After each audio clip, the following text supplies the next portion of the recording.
Hey, what's going on, real estate friends? Reed Swizer with Estero Development Group. Today, I'm joined once again by one of our most popular guests, Mike Lyons. And he's popular because he's the property manager. He's with Lyons Real Estate. And before we get into this, I want you guys all to like, share, and subscribe this, share this to all your friends. It's really going to be kind of an overview of what's going on in Southwest Florida real estate here in 23. And because that we specialize in selling to you, the investors, that's why I always like to have Mike on to kind of get a feel for what's going on the property management side of it. Many of you are out of state, and that's one of the most difficult pieces when you're an out of state owner. So anyway, Mike, thank you for being here. Thank you. Thanks for the invite, man. I appreciate it. I do. Not a problem, not a problem. So let's just have like a quick discussion on what we've seen so far in 2023. It's kind of been a wild ride, but I'll let you go first. Tell me what you've seen both on the management side, and I also know that you invest and you also do some general real estate as well. What have you seen? So I would have really thought. I mean, everyone's kind of focusing on the interest rates going up, and that's been the big scare, and you'd think there'd be a big drop in value on property. Haven't seen it. Surprisingly, I would have thought that's usually what you would think. If the interest rates go up, the prices will go down, less affordable. But I think the affordability of our area in comparison to some other markets, you pick up a house from here and you drop it in California, and it's a fourth of what the cost would be of that house there, and so we're still as a market really solid in my opinion. And I really would have thought there would have been a big drop, but I haven't seen it. Rental market is still really active. Mm-hmm. We kind of peaked in rent rates. They've come down slightly, maybe 6%. I mean, maybe on the higher end. And I say high end when it comes to, before you could rent it for 2,500, you're 2,300 now, maybe. Yeah. Again, just throwing some kind of rough numbers out there, but it's still a real active market. We, for the first time, are seeing a little bit slower summer when it comes to, which was common before COVID. This was kind of like a normal year, where the COVID years, it was just peak season for 2.5 years. Yes. This is the first time we've had a little bit of a slowdown since COVID. And I'm not concerned about it because it was normal prior to COVID every summer. Yeah. That was the norm. And then, we kind of, everyone's on vacation and doing what they're doing between school years and getting ready for kids going to college. I mean, all the things of life. And that was very normal every summer. Yeah. Pre-COVID, but COVID, we were wide open and everyone else was closed. So everyone came here. That kind of made it crazy. Yeah, I was just looking at some numbers, and to your point, and these are straight from the MLS. What I did was pull single families in Cape Coral and Lehigh. I kind of left out the Sanibels and stuff like that because those numbers really don't count. But sure. Year over year, sales prices are down 0.8%, so less than 1% year over year, in a year where we saw interest rates double. And I think that bodes well for the future of our market, just based on the fact that, okay, so when interest rates drop a little bit, we will see appreciation pick back up. To only be down 1% year over year, thinking of the interest rates, we went through a pretty nasty storm. We should be down, probably should be down 8 or 10%. Oh, yeah, no, I agree. Well, I thought that would be the case. Shockingly, it is not. It's not the case. I think you and I did a video previously where we said, okay, it's probably going to pull back about 10%. Yes, correct. And I haven't seen it. Yeah, I haven't seen it at all, and I'm kind of shocked by that. You mentioned the hurricane too. Just on a side note, I think some of the apprehensions people have had about Florida is the hurricanes, and managing several hundred units in the counties that were hit directly by it. New construction did amazing. I was shocked. So that's just a side note, but the codes and how you guys are building these properties, you should not be worried about a hurricane if coming to Florida if you're buying a new construction house. Because the only houses we had any issues with in terms of hurricane damage were ones that were under construction and we didn't have the trusses on yet because there was nothing to kind of hold it together. Yep. But all the stuff that had been built in the last 4 or 5 years, I'm telling you, I had shingle damage on about 3 of them out of hundreds. Yep. Correct. So really no damage. The other interesting stat is inventory is actually down 5%. Wow. And just anecdotally, I pulled some of the recent sales over the last 6 months, and really what's selling right now is new construction, because the people with the resale homes a lot of those are locked into, 2.5 to 3.5% mortgages. So Yep. we're probably not going to see those people sell. So new construction is going to be really, in my opinion, where it's going to be at for the next, maybe 18 months. I mean, I've seen different predictions about, rates going up, rates going down. At the end of the day, it really doesn't matter. People still have to live places where there's jobs. Correct. Well, and I'll mention this to you too. So you said the last like 5 years of property and how well they did during the storm. I had an investor that's doing a 1031 and going to put it back into a new construction home or newer construction. And one of the things I mentioned to him, not that there's anything wrong with buying a house that's 3 years old, but if you have the option of buying brand new for very close to the same price that did not go through a hurricane, I'd be buying the brand new house. I mean, that would be my go-to. I mean, why would you, if it was pre-hurricane and anyway, that's my 2 cents on it. And I think that's what he's going to do. That's what I would do because the prices are drastically different. So. No, we really haven't bumped up prices in a year and a half, at least on our inventory. I think maybe our duplexes went up a little bit, but the single family stuff has held pretty steady. Now, what kind of inventory do you have now? What just out of curiosity, what do you got? I have almost nothing right now. I mean, I've got a lot of stuff under construction. We've got several hundred at different stages of construction. Yeah. But again, with interest rates, you would have thought that investors would really be backing off. They're really not backing off. It's not, again, the craze that we had during COVID, but I've got 4 houses out in Lehigh Acres that are within one of them's about 30 days out. The other ones are about 60 days ish from completion. Got one in Cape Coral that's around 60 days from completion. And that does kind of bring me to, you and I, over the last about year and a half, most of the business you and I have done and my investors have been in Charlotte and Sarasota counties. Yeah. Now I've got some Lee County stuff coming up. If you want to kind of touch on what you're seeing in the differences in these 3 counties, and I know you and I both live in Lee County, so we're probably partial to it a little bit, but sure. What's good about Lee County properties? Well, a couple things I'll mention. One, Lehigh, and some people have a bad rep about Lehigh Acres, specifically in Lee County. I love Lehigh. Great market, phenomenal rental market. It's a little more inland. Rent rates are great. And there's an abundance of individuals coming to our area from the other coast, Miami area. And Miami's fun to visit. Would never want to live there. I kind of get why they're coming. But a bunch are heading this way. And so Lehigh, just on a side note for the Lee County portion, I think it gets a bad rep sometimes. And I don't see why. I've got tons of property out there. I manage several hundred out there. Love that market. Cash flow is phenomenal. Anyway, there's just abundance of renters. There's never a shortage because it's got such easy access to Highway 75 that a lot of blue collar people, they can be on the highway and they can be to Naples in a half an hour. They can be to Sarasota in 1 hour. Absolutely. So that gives them a big range of where they can work. And even to get to Fort Lauderdale, Miami area from Lehigh, you're way closer out there. You really great for blue collar working class. It's phenomenal. And the houses are nice, and it's inland, and there's almost no chance of storm damage out there. Almost none. Correct. Yeah. I mean, there's no canals nearby. The ocean's 20 miles away. Or the Gulf. 100%. Yeah. And again, I've heard people say, well, I've heard about Lehigh. I'm like, well, my 2 cents on it. I've been working out there for 20 plus years. I manage several properties out there. I own property. Like I've got Lehigh's phenomenal. The Cape Coral market. Again, I live in Cape Coral. I'm biased, I guess, in that sense. I think it's a fantastic market. Rent rates are great. Rent rates in Cape Coral are probably the highest than any other market of the counties we talked about, but not by much. I mean, they're very similar. Yeah. So like Northport, which is South Sarasota County, Charlotte County. The rates are very similar, and if they're less like by $100. I mean, they're not much less. But so Cape, I think, gets the highest rates, but again, it's so close, it's really close in that sense, but real strong real market. And Cape is all 3 of those counties that you've been building in and working in, they're all growing.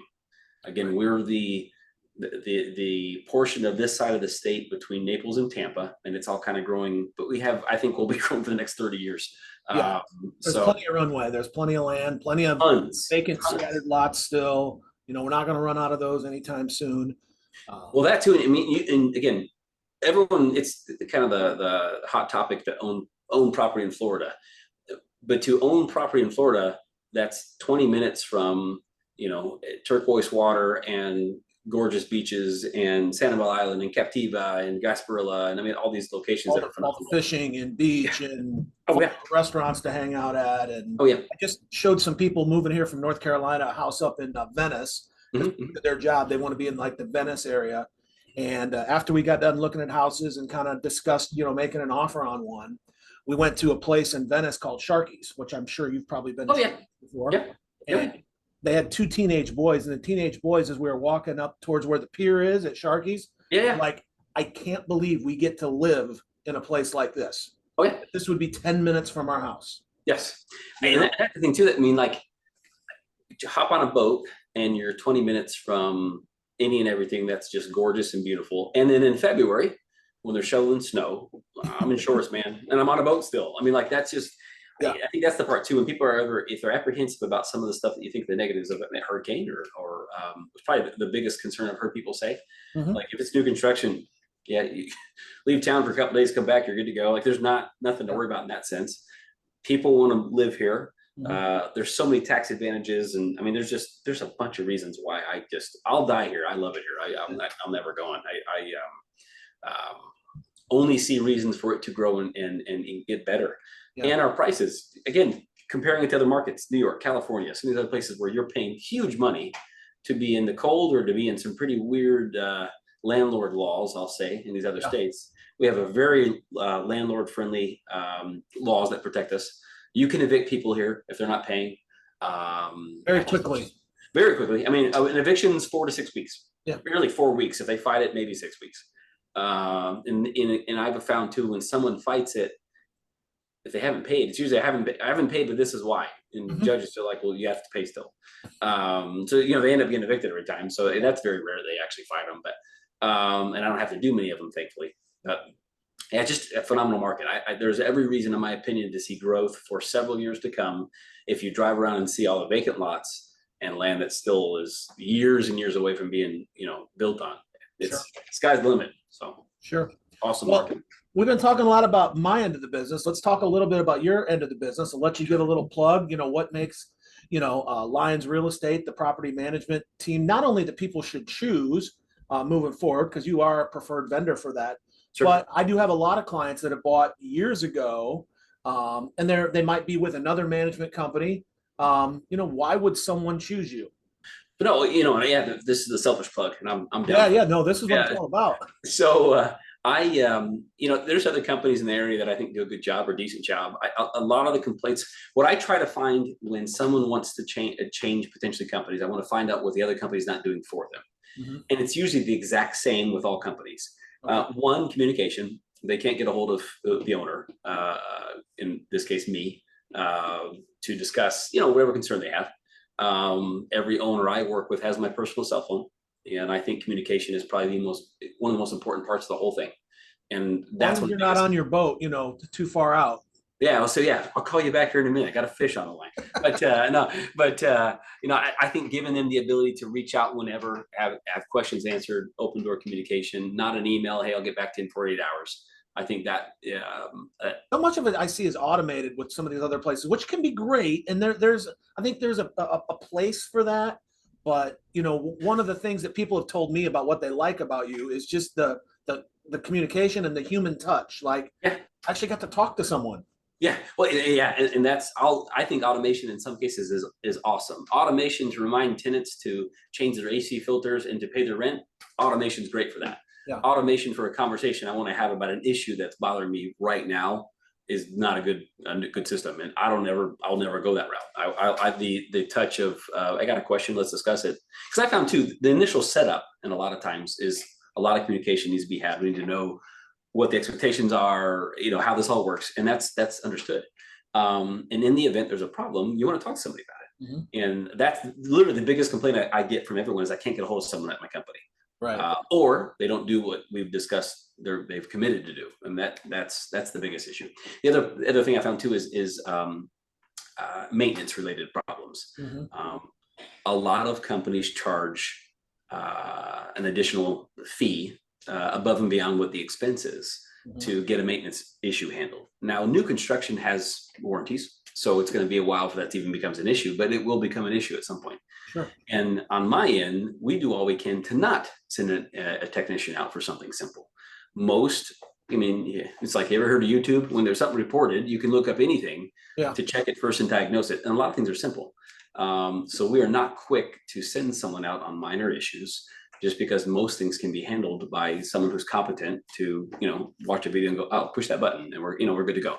And Yeah, there's reset the GFI, or yeah, hey, the battery's good in your put a new door thermostat. handle on. It's not that difficult. Exactly. So keeping costs down and not incentivizing.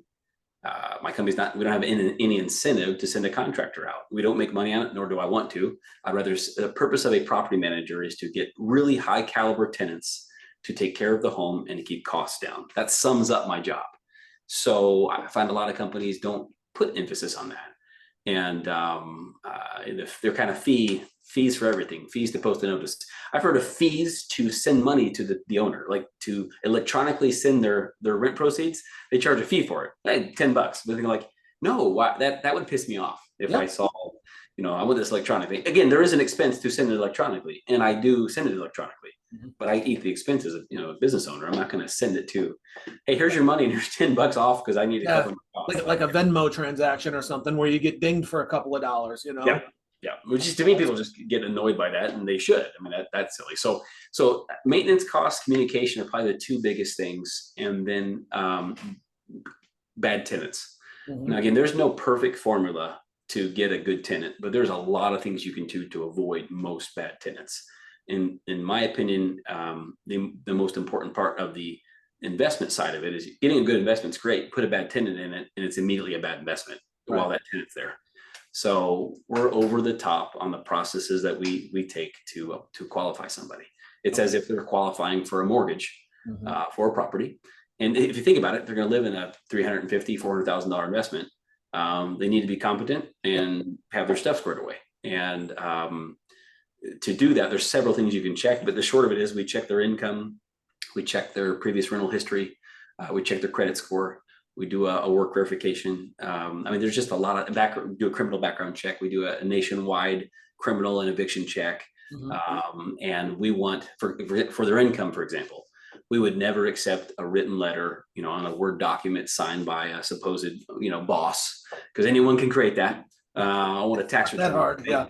Oh, yeah, anyone can do that. I mean, type a little thing, have their buddy sign it, and you're good to go.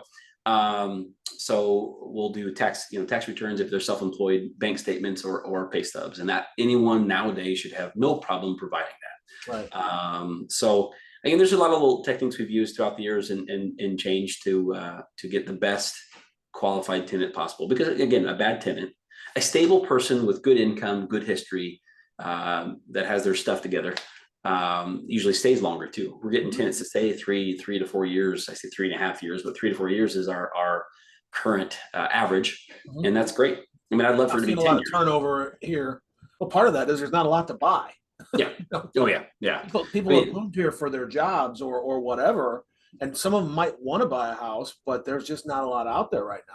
Exactly. Unless you have a read that's got a lead on stuff prior. I mean, that helps tons. Yeah. Staying like that, that'll help you to get property. So. You mentioned fees a little bit. Talk a little bit about your fee structure on new construction, so everybody would know what that is. Sure. So the fee, and the fee part of it's huge. We have the best rates in town. We have the best rates in the state. So we're 5% of them as our management fee, our monthly management fee. So if it's $2,000 rental, it's $100 a month in management fees. And we adjusted that down. I did the math on it doesn't make any sense as these rent rates have gone up really high, and management companies have kept their rates at 8, 9, 10%. And to pay 10% of $2,000 to do something that, especially on new construction, where it's a new home. Not a lot to do, really. Yeah, well, again, there's not a lot to do until there is something to do, and then if you've got a good system, you can handle it with no problem. But to charge someone 10% of $200 a month to do the accounting and do the tenant relations and collect payments as long as there's no problems, it's a lot of money. So we do 5%. We charge a half month's rent to place a new tenant. And again, if that tenant stays for the next 10 years, you never charge that fee again. And then once per year, if they renew, we charge $100 renewal fee. Okay. So there's 3 fees. That's the only fees you'll ever see. There's nothing tacked on a, there's no upcharge, as they say, on an invoice for an If it expense. costs $100 to fix a faucet, it costs $100 to the owner. And they get a copy of the invoice. So Yeah. each month your statement would provide the accounting portion, any expenses, and then a copy of the expense itself in the event there was an expense. So it says, I mean, here it all is. In a lot of cases, pictures too. A lot of the invoicing that we have, the vendors that we use, are they use pictures to, hey, here's what it was like when we got there. Here's what we did. And so I mean, it's out of state. You know, let's say you're in the other side of the United States, you want to see exactly what's going on with your house. So that helps too. So that's been huge. Sure. So those are the fees. Those are the fees I've got. So. Sure. That's awesome. That's awesome. Yeah. Here's something that you and I have talked about in the past. If you're with a XYZ management company, and I don't want to get in the weeds and disparage anybody. Sure. What would you think about your property manager if they too also owned properties versus if they didn't own properties? Good question. I own property in Florida and in Georgia, and I've got a management company up there now because of how bad the management was being done. But so I own a lot of rental property myself personally. And why would you hire someone to manage your assets if they're not good enough at it to buy their own assets and manage their own as well? Like if they have the experience and the perspective of an owner versus, a salary employee that just, this is what I do, for 40 hours a week and then I go home. Follows the manual and that's all they do without kind of been there, done that, Right. You've had a bad tenant before. I've had a bad tenant before. Yep. It happens 1 out of every 50 or 100 times. It's part of it. Yep. And it's a risk that we all take in doing this, but it's perspective of owning property, of that perspective. I mean, I have the landlord perspective, and that's why I look at it when we even place tenants. Because in my opinion, again, placing tenants is the most important part. Right. But you can't have that perspective if you've never owned property. You look at it as a job. And again, I'm not knocking anyone that doesn't own rental property. I think everyone has that goal. But if you're good enough at it, you should own rental property. Yeah. And I would be, again, if one of your investors or any investor that is listening to this is looking to hire a management company, that would be one of my first questions. What would that process look like? Again, not to get in the weeds and name names. Somebody was with XYZ management company and they wanted to make the move over to you. What does the process typically look like? It's simple. Good question. After they have every question answered, and they would talk to me directly about that. We send over a management agreement. They review it. It's a 3-pager. It's the state bar. It's as simple as it gets. And there's it is a question I get a lot of times. There's a 0-day cancellation. So if at any point they're like, I don't like this, I'm out. I don't want to stay in that relationship for 30 or 60 days. Like, all right, you're good. If you're not happy, cool. And that, quite honestly, that's happened only a couple of times in 20 years of doing this, but it happens. But 0-day clause. And then once they sign that, I would ask them to copy me on an email to the current management company and say, please provide Lyons Real Estate with the documentation. And we take it from there. There's no setup fee. There's no, I told you about the fees. That's all you ever see. You may even keep that tenant and they don't even have to pay, and that you may even keep them. Oh yeah, in most cases we do. So what we'll do, we go out to the property, we do like an invitation. We post a notice of, hey, we're the new management company. This is our processes. We set them up in our software, which I use AppFolio. I get that question a lot. What management software do we use? And it's AppFolio. Love it. It's been phenomenal. We go out to the property, post a notice, make contact with them. We get all the information we can from the current management company. We set it up, and outside of them signing a management agreement, that's it. There's nothing for them, the owner or the investor, to do. Really. Sounds like to me is if you want to work with a management company that has really low and competitive fees, that screens the tenants really, really well, and has a personal touch, that might be somebody that would want to work with you. I can help you with that.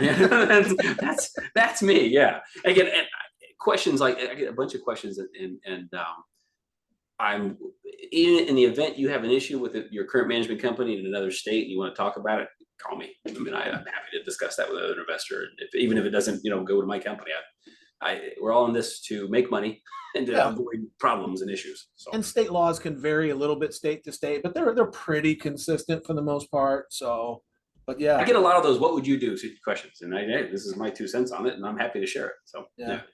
No doubt. Well, hey, thank you so much for being here. Is there anything you want to add? Anything that you think we need to cover?